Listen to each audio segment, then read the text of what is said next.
Listen, everybody, this is what compromise looks like. And I'll be waiting for all the apology letters to come in from all the people who said, some in this room, who said that I was not serious about tuition equality and that somehow this was an election prank. The fact is that sometimes compromise is quiet and happens in small rooms, and sometimes compromise is the result of public arguments. But the fact is that what we've done here is to put forward exactly what I said I wanted to do, which was to responsibly and affordably implement tuition equality for all students in New Jersey. And that's what I think the result of today's legislation, conditional approval of the legislation, and then from what I hear from legislative leaders, concurrence, will result, if that all happens the way it's supposed to today, will result in me signing this legislation today and making it effective immediately. And so for a lot of these folks who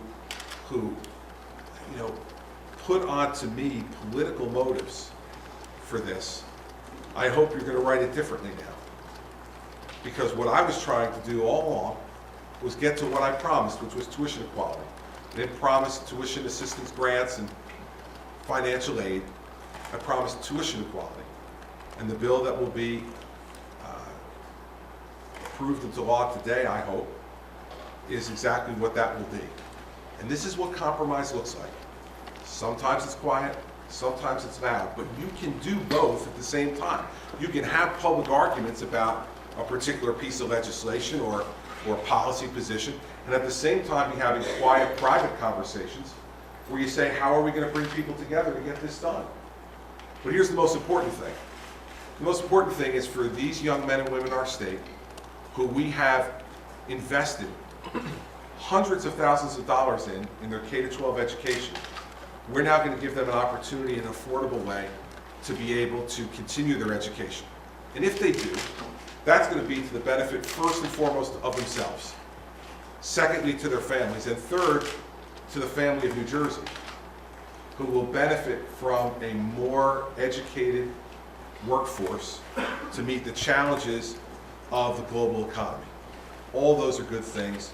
That's why, if it works out the way I believe it will, based on my conversations with legislative leadership, and from the comments I heard this morning from Senator Sweeney in his press availability, that this will be once again an example of New Jersey showing how you can come to bipartisan agreement. Not that we agree on everything, but that we find a way of bringing people together and come to a position that will benefit all the people of the state. And shame on all the people, shame on you, who accused me and others of playing politics with this issue. You were wrong. And I hope you admit you were wrong based upon the suppositions that you put forward.